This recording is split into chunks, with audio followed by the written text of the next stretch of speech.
Ladies and gentlemen, Asian guy here. December 29th, 2025. While most Americans are still finishing Christmas leftovers and winding down for the year, silver just crossed $80 per ounce. That is a 158% gain in a single year. And if that sounds to you like a speculative bubble, then you are completely missing what is actually happening. Because the real story is not the price. The real story is what happened in the first 4 trading days of December at the COMEX, the exchange where industrial America sources its physical silver. In less than 1 week, more than 47.6 million ounces of registered silver vanished from COMEX vaults. That is over 60% of all available registered inventory claimed for physical delivery in just a few days. Think about what that means. The price had already doubled and buyers still drained the vaults. That is not speculation. That is industrial panic. And Samsung, the largest memory chip manufacturer on Earth, understands exactly why this is happening. Here's what you need to understand. Every memory chip inside your phone, your laptop, your car's electronic systems, every advanced electronic device you use requires silver, not as a luxury material, not as an optional input, but as a fundamental component that makes the chip function at all. Silver-based conductive paste, silver solder joints, silver electrical contacts. Remove those and the chip simply does not work. There's no substitute that delivers silver's unique combination of electrical conductivity, thermal management, and long-term reliability at the microscopic scale where modern electronics operate. Now look at what is happening inside Samsung. Their memory division just reported a 62% collapse in operating profits in the first quarter of 2025. Their $37 billion Texas fabrication plant, designed to reduce America's dependence on foreign semiconductor production, has been delayed until 2026. Federal subsidies supporting that project were cut from $6.4 billion to $4.7 billion. The official explanation was component shortages and difficult market conditions. But here is the part that should immediately grab your attention. Every single memory chip, circuit board, smartphone, and advanced electronic component Samsung produces requires silver sourced from the same global supply that just experienced the fastest COMEX drain in exchange history. According to the 2024 Silver Institute data, the electronics sector alone consumes approximately 465.6 million ounces of silver every year. Before the December drawdown, COMEX registered inventories stood at roughly 113 million ounces in late November 2025. In a matter of days, that stockpile was cut by more than half. Put that into perspective. The Western world's primary physical delivery market for industrial silver now holds less than 90 days of coverage for electronics manufacturing. 3 months of supply for an industry that runs entirely on just-in-time logistics with no buffer inventory. Samsung is not experiencing a challenging market. Samsung is experiencing what happens when Wall Street's paper-silver contracts collide with the physical reality of industrial demand that cannot be met with promises, derivatives, or cash settlement. And the timing of this crisis reveals something the financial media has completely ignored. DRAM memory prices surged 60% between September and December 2025. Not slowly, explosively. Taiwan-based Transcend Information warned customers that manufacturing costs doubled in a single week after Samsung and Western Digital failed to deliver NAND chips for more than a month. 1 week, costs doubled. That is not a minor supply chain hiccup. That is a supply chain breaking in real time. The semiconductor industry has warned about chip shortages since 2021. We have heard endless discussions about fabrication capacity, about Taiwan's geopolitical risks, about domestic manufacturing incentives. But almost no one connected those warnings to the metal itself, because silver was always assumed to be available. The amount used per device is tiny, measured in milligrams, so manufacturers never worried about supply. Silver was always there, always affordable, always deliverable through commodity markets, until suddenly it was not. The World Gold Council, AES 2024 analysis, showed that silver mining production remained essentially flat, even as prices rose from $23 to $35 per ounce through 2023 and 2024. That should have been the first warning. In normal commodity markets, higher prices bring more supply. Miners expand production. New deposits are developed. Silver did not respond that way, and now we understand why. Roughly 72 to 80% of global silver production comes as a byproduct of copper, lead, and zinc mining. Silver is not the primary target. It is extracted alongside the main ore body. That means silver supply is almost completely inelastic to silver prices. A copper mine does not increase output because silver hits $50 an ounce. The economics of that operation depend on copper prices, and copper prices have not justified the massive expansion required to materially increase silver output. So when industrial demand for silver began accelerating, driven by solar panel manufacturing, 5G infrastructure, electric vehicle electronics, and memory-intensive AI applications, supply simply could not respond. And sophisticated industrial buyers recognized this long before retail investors or financial commentators. Look at what happened in China. The Shanghai Futures Exchange, where Chinese manufacturers source industrial metals, saw silver inventories collapse below 446 tons in October 2025. That is the lowest level since 2016, in the middle of record electronics production.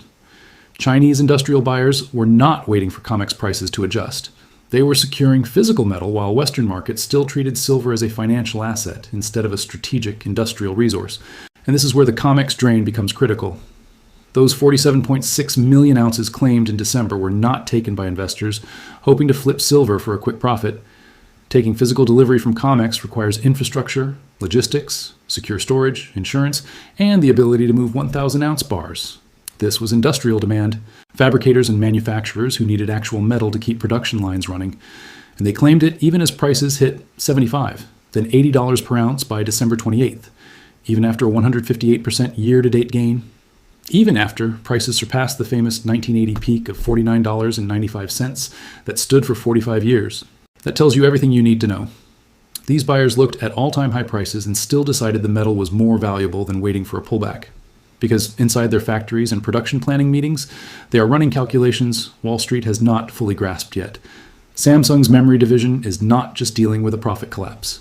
It is confronting the mathematical reality that the silver required to manufacture its products is disappearing from Western markets and flowing into Chinese industrial supply chains at a pace that cannot continue indefinitely. The Bank for International Settlements reported that silver lease rates, the cost to borrow physical silver for industrial use, spiked to 200% annualized during periods of acute tightness in late 2025. That is not a normal market signal. That is a shortage signal. And right as this crisis accelerated, JP Morgan, which accumulated an estimated 675 million ounces of silver between 2011 and 2024 and potentially controls 40% of COMEX inventories, made a very deliberate move. It reclassified 134 million ounces from registered status to eligible status. In COMEX terms, registered silver is available for delivery against futures contracts. Eligible silver is stored in the vault but not available for delivery. JP Morgan removed available supply from the market at the exact moment industrial demand reached critical mass. You might assume that a bank moving metal between categories is routine, but timing matters. If you control massive silver inventories and you see industrial buyers draining COMEX at record speed while prices rise 158% in a year, you have two choices. You sell into the spike, or you recognize that this is not a spike at all. It is a structural supply crisis. JP Morgan chose the second option. And Samsung's situation explains why. Every DDR4 memory module, every NAND flash chip, every smartphone logic board requires silver in amounts that seem insignificant per unit, but become enormous at global scale. The electronics sector's 465.6 million ounces of annual demand is not discretionary. It is embedded in the basic function of modern technology. And this crisis is different from every commodity shortage we have seen before. When oil prices rose, alternatives were developed. When copper tightened, aluminum replaced it in some applications. When rare earth supply concentrated in China, new magnet technologies emerged. But silver has no true substitute in high reliability electronics. Not at scale, not economically, not without redesigning the entire technological foundation of the modern world. Manufacturers have tried for decades. Copper, graphene, conductive polymers. Some reductions have been achieved. But core electronics, especially memory chips and high-frequency applications, still depend on silver's unique properties. And Samsung's 62% profit collapse shows what happens when you cannot secure that supply. The semiconductor industry runs on razor-thin margins despite the advanced nature of its products. A modern fabrication plant costs $10 to $20 billion to build and must operate continuously to justify that investment. Any disruption destroys profitability almost immediately. Samsung is not just losing revenue on chips it cannot produce. It is burning cash on idle capacity while still servicing the debt used to build that capacity. And Samsung is not alone. Western Digital, Micron, SK Hynix, every major memory manufacturer is facing the same impossible equation. How do you maintain production when the essential raw material is vanishing from accessible markets? The answer, emerging from December 2025, COMEX data is blunt. You secure physical silver at any price, or you shut down production lines. And silver at $80 per ounce is not the end of that repricing, it is the beginning. The reason $80 silver is only the beginning is because the 465.6 million ounces of annual electronics demand is already outdated. That figure comes from 2024 Silver Institute data reflecting 2023 production realities. It does not fully account for the explosion in AI infrastructure, the rapid build-out of 5G networks, or the proliferation of Internet of Things devices now embedded into everything from appliances to industrial machinery. Silver consumption is accelerating faster than the models predicted, and the supply side has not moved at all. And there is another demand shock approaching that almost nobody in financial markets is pricing in yet. Samsung is actively developing a silver carbon anode solid-state battery technology that could fundamentally change electric vehicles. Current EV batteries use roughly 25 to 50 grams of silver per vehicle. Samsung's solid-state design requires approximately 1 kilogram, or 32.15 troy ounces, per battery pack. If even 20% of global EV production adopts this technology, that alone represents an additional 514 million ounces of annual silver, demand hitting a market that is already between 117 and 206 million ounces short this year. But before we get ahead of ourselves, focus on what December 2025 is already showing us. We are watching markets discover, in real time, that Wall Street paper contracts cannot deliver physical metal to manufacturers who need it to stay in business. The COMEX vault drain is forcing a realization commodity markets have not faced in modern history. What happens when a derivatives market promises delivery of a physical asset that increasingly does not exist in sufficient quantity? The answer is emerging clearly. Prices explode, spot premiums surge, physical metal gets hoarded. Industrial buyers who ignored commodity markets for decades suddenly find themselves competing for strategic resources against other manufacturers who reach the same conclusion. Samsung AS crisis is simply the most visible symptom of a systemic supply failure that has been building quietly for years, while attention stayed focused on fabrication plants instead of the metal that makes chips function. The 47.6 million ounce COMEX drain in December proves we have reached the point where financial engineering can no longer paper over physical scarcity. And now we need to talk about China, because while Western media obsessed over chip fabs and subsidies, China has been systematically draining Western silver vaults. Shanghai Futures Exchange silver inventories fell to a 9-year low in October of 2025, dropping below 446 tons. This happened in the world's manufacturing center during a period of record electronics output. That should not be possible under normal conditions, but it reveals a sophisticated arbitrage mechanism that has been pulling Western silver into Chinese supply chains for years through a channel most people have never heard of. China controls roughly 70% of global silver refining capacity. Chinese refiners operate at a purity standard of 99.99%, compared to COMEX's 99.9% delivery specification. That small difference matters enormously. Silver refined to Western standards can be upgraded to Chinese standards and imported into China. Silver refined to Chinese standards does not meet Western delivery requirements without reprocessing. That creates a one-way valve. Western silver flows into China and effectively disappears from global markets. Late 2025 price action confirmed this arbitrage was accelerating. Chinese spot silver prices hit record premiums on December 25th, while Shanghai futures traded in severe backwardation. Spot prices higher than futures is the classic signal of physical shortage. Backwardation. Reaching roughly $3,000 per contract means Chinese industrial buyers were willing to pay $3 more per ounce for immediate delivery rather than wait 30 days for futures settlement. That level of urgency does not come from speculation. It comes from factories facing shutdowns without silver-based components. These buyers are not betting on price moves. They are securing raw materials required to keep production running. Reports of domestic physical shortages inside China during December confirmed what the price signals already showed. Even in the country controlling 70% of global refining capacity, physical silver became scarce enough to drive unprecedented premiums. This connects directly back to Samsung and the cascading memory chip shortage. DRAM prices did not simply rise 60% from September to December 2025. They surged in a pattern that signals breakdown, not normal tightness. When Taiwan-based Transcend Information warned customers that manufacturing costs doubled in a single week, that was panic pricing by a manufacturer forced into secondary markets to secure immediate supply at any cost. Samsung and Western Digital AGDES failure to deliver NAND chips for over a month triggered shortages throughout the memory supply chain. And every one of those chips relies on silver in applications that cannot be substituted. Conductive adhesives that bond chips to substrates use silver-filled epoxy because nothing else provides the required electrical conductivity, thermal performance, and mechanical stability at operating temperatures up to 150 degrees Celsius. Bonding wires increasingly use silver alloys because gold is too expensive and copper oxidizes at microscopic scales. Lead frames rely on silver-plated copper for corrosion resistance and conductivity in high reliability environments. DDR4 memory, the workhorse technology powering laptops, servers, vehicles, and industrial systems, is now facing a projected 70,000 wafer shortfall by the end of 2025. Each wafer produces hundreds of individual chips. That translates into millions of memory components that simply cannot be manufactured because the silver required for production is being claimed from COMEX vaults by whoever can secure delivery. The International Data Corporation issued a warning that should have dominated headlines. The memory chip shortage will persist well into 2027, not months, years. And silver scarcity is the hidden factor driving that timeline. You can build fabrication plants. Samsung's $37 billion Texas facility proves governments and corporations will invest heavily in capacity. But you cannot fabricate chips without silver-based materials, and that silver is flowing out of Western markets faster than mining can replace it. Now look at the price action that confirms this is not a temporary squeeze. Silver moved past $72 during Christmas week, a move that normally takes months, compressed into days. By December 28th, silver reached $75 to $80 per ounce, delivering a 158% year-to-date gain and shattering the 1980 nominal peak of $49.95. Remember what drove the 1980 spike? The Hunt brothers attempted to corner the market through leveraged futures contracts. That was speculation.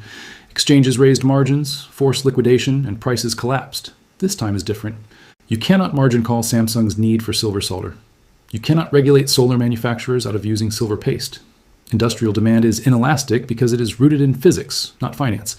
The speed of the December repricing shows how quickly markets adjust once they realize paper promises, and physical delivery are not the same thing.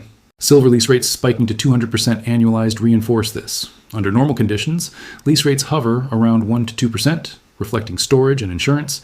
At 200%, lenders are demanding extreme compensation for the risk that borrowers cannot return the metal because no replacement supply exists. This is the physical silver market signaling that conventional supply channels have broken. And JP Morgan's actions show how the most informed institutions positioned for this outcome.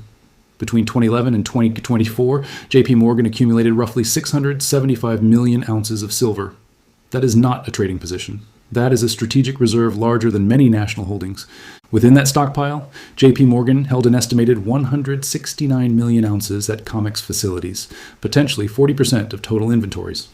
When they shifted 134 million ounces from registered to eligible status, they were not performing routine housekeeping. They were removing deliverable supply as industrial demand surged and prices exploded. If JP Morgan believed this was a speculative spike destined to collapse, they would have sold aggressively into the rally and locked in massive profits on metal acquired at $15 to $25 per ounce.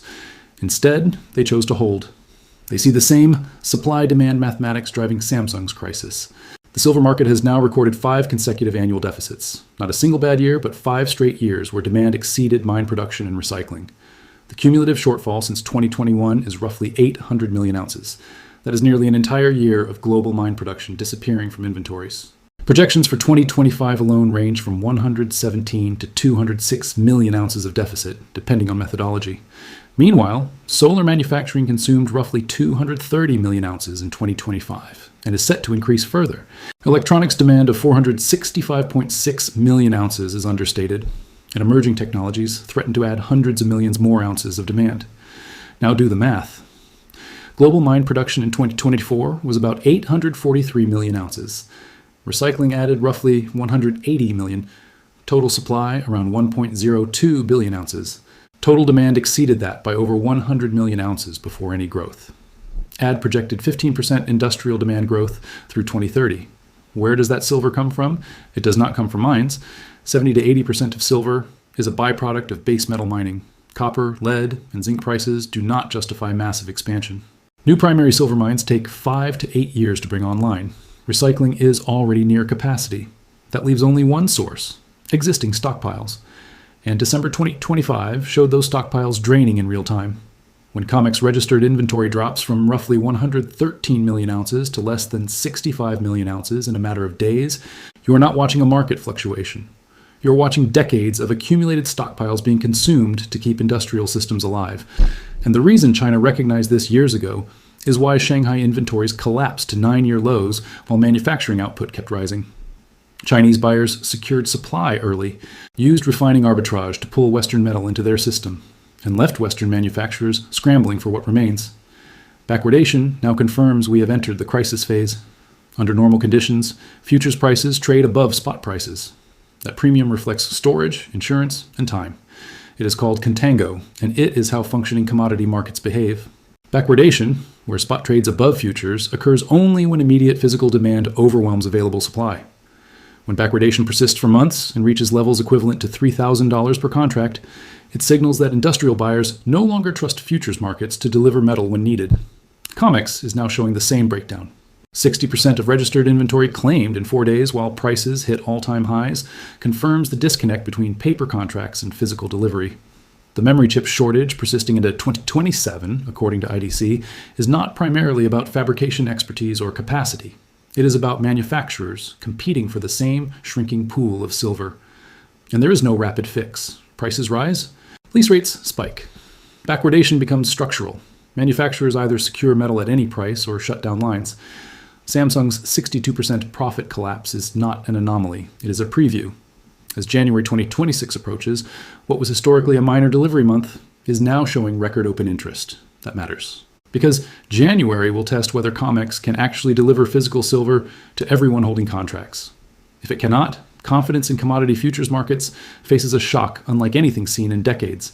January 2026 is shaping up as the moment when long-running price suppression meets physical reality. Record open interest in a traditionally quiet month combined with backwardation tells you industrial buyers have stopped believing in paper delivery guarantees. They want metal now. To understand why this is dangerous, consider how modern manufacturing operates.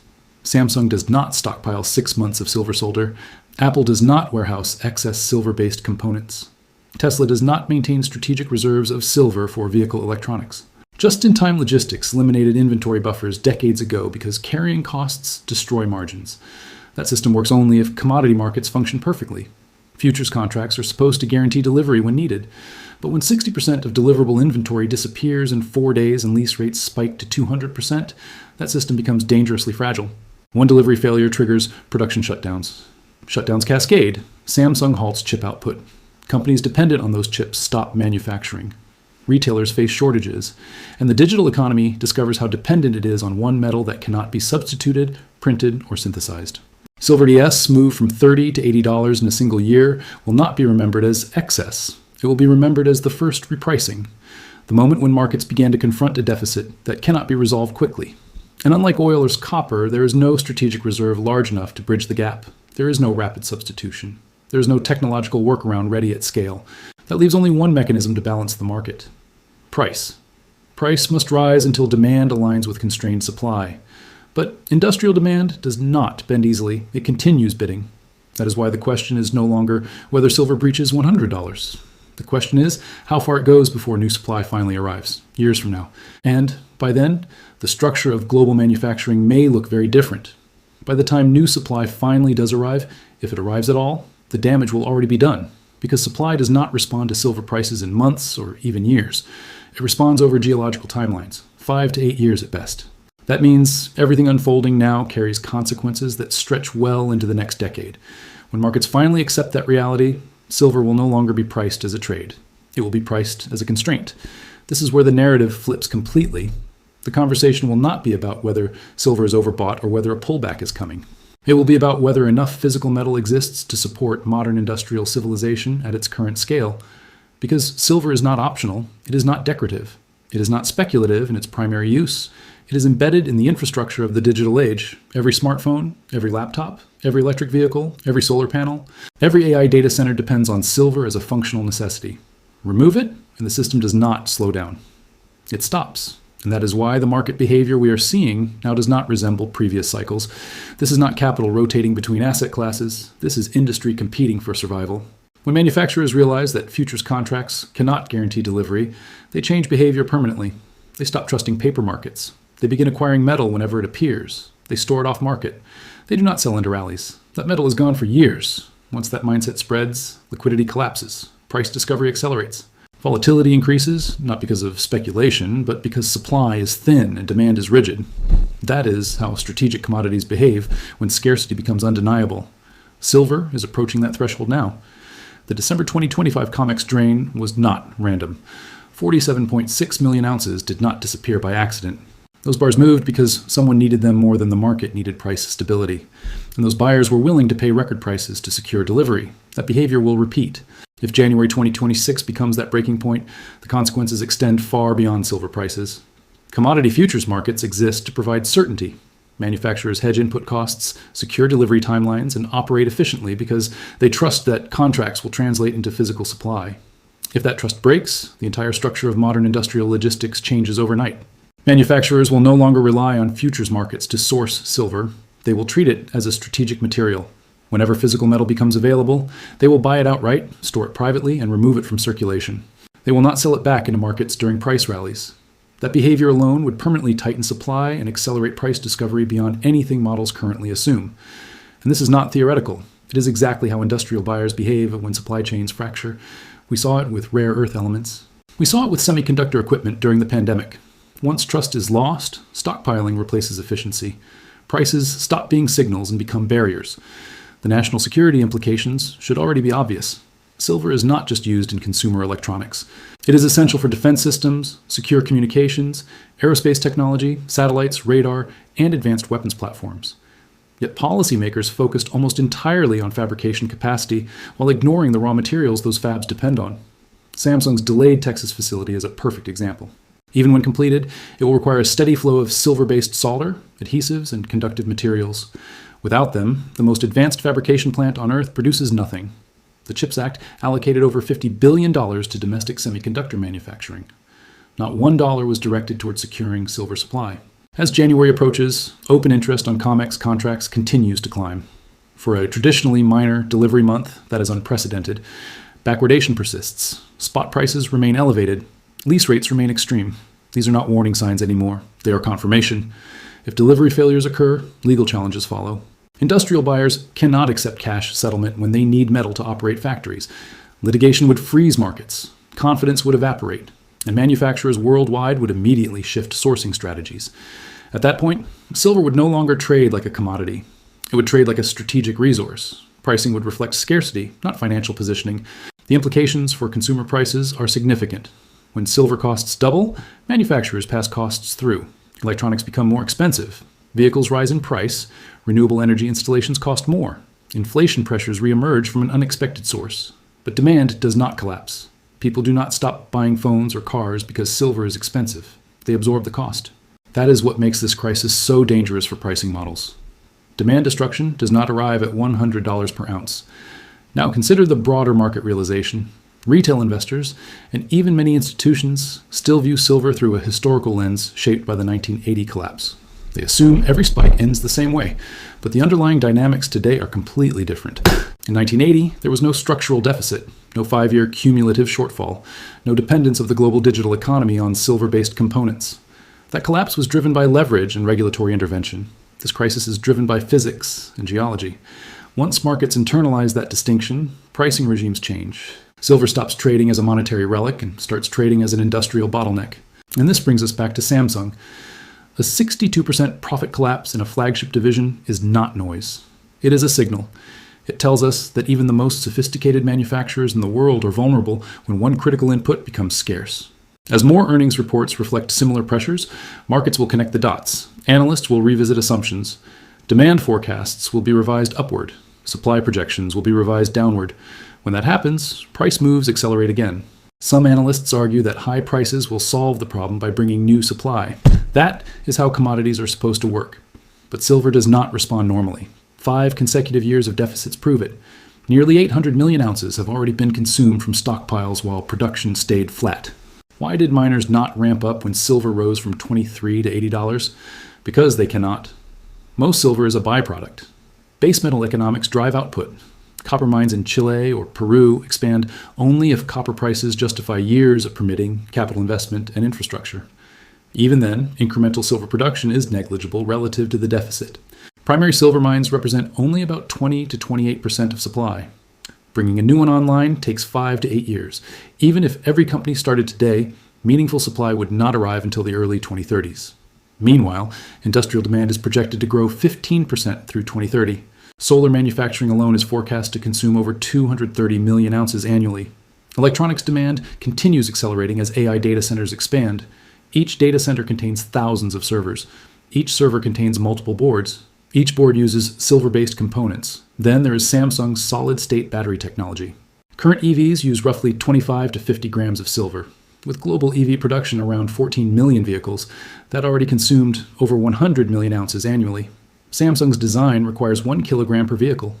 If only 20% of EVs adopt it, demand increases by over 500 million ounces per year. That single application could consume more than half of global mine production.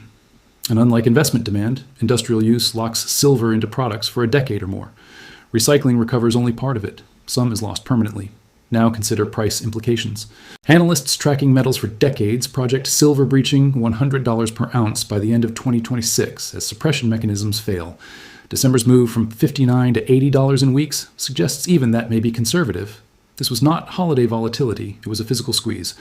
And it happened while registered inventory still existed. What happens when registered inventory approaches zero and industrial buyers still hold contracts? Exchanges face three choices: convince eligible holders to release metal, force cash settlement, or allow prices to rise until someone sells physical supply. Only the third option preserves credibility, and that path implies much higher prices. In 1980, silver hit $49.95. Adjusted for inflation, that is roughly $185 today. But that spike was speculative. This is structural. 5 years of deficits, inelastic supply, industrial necessity. Under those conditions, $185 is not extreme. It may be conservative. Some analysts see $200, $300 if manufacturers must bid against each other for survival. And this competition will persist.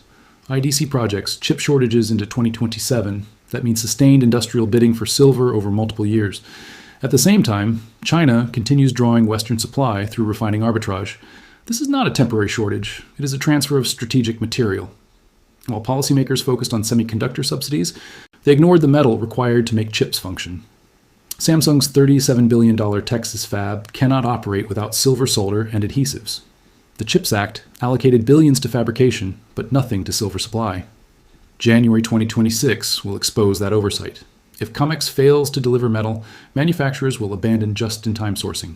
They will stockpile physical silver privately, regardless of price. Hundreds of millions of ounces would vanish from markets permanently. December 2025 may be remembered as the warning. January 2026 could be the breaking point. As inventories fall further, each remaining ounce becomes more valuable, not symbolically, functionally, because each ounce enables production that cannot be replaced. And when production cannot be replaced, price becomes irrelevant. Availability becomes everything. This is why comparisons to 1980 miss the point entirely. That spike was about leverage. This crisis is about material reality. Futures markets can change rules. Regulators can raise margins. Central banks can inject liquidity. None of that creates silver atoms. You cannot print silver. You cannot legislate silver. You cannot stimulate silver production on demand. You either have it or you do not. And right now, the Western world is discovering that it does not have enough. China understood this earlier. That is why refining arbitrage mattered. That is why inventories moved east. That is why Western manufacturers are now exposed. And that exposure is growing. As 2026 unfolds, every earnings report from electronics manufacturers will carry the same underlying tension. Input costs rising, component delays persisting, margins compressing, capital spending underutilized. These are not cyclical signals. They are structural. The semiconductor industry was built on assumptions of abundance, abundant capital, abundant energy, abundant materials. Silver breaks that assumption. And once an assumption breaks, systems reorganize around the new constraint. Prices follow. That is why $100 per ounce is not a destination. It is a checkpoint. A psychological marker the market must cross before confronting the scale of the imbalance. Above that level, participation changes. Industrial buyers dominate. Financial players become secondary. Liquidity thins. Moves become sharper. $200 per ounce stops sounding extreme when measured against the cost of shutting down fabrication plants. $300 per ounce becomes plausible when weighed against national supply chains and strategic manufacturing. At that point, silver is no longer compared to gold. It is compared to downtime, to lost production, to broken systems. And downtime is infinitely expensive. December 2025 was the signal. January 2026 is the test. The rest of 2026 will be the adjustment. Samsung's warning is already visible. The COMEX data is already recorded. The supply deficits are already accumulated. The demand projections are already written. Nothing here requires speculation. The math is complete. 5 consecutive years of deficits. 800 million ounces gone. Inelastic supply. Accelerating industrial demand. Strategic stockpiling. Vanishing inventories. That combination has only one outcome. Silver reprices until equilibrium is forced. And equilibrium does not arrive cheaply. The question now is not whether this crisis exists. It is whether people recognize it early enough to understand what is coming next. Because when silver finally breaks through $100 and does not come back, the story will change overnight. Commentators will ask how it happened so fast. Analysts will scramble for explanations. Policymakers will issue statements. But the evidence was always here. It was in the vault data. It was in the lease rates. It was in the profit collapses. It was in the inventories, quietly draining while everyone was distracted. This is not the end of the silver story. It is the beginning of a market discovering that physical reality always wins. And when it does, price follows.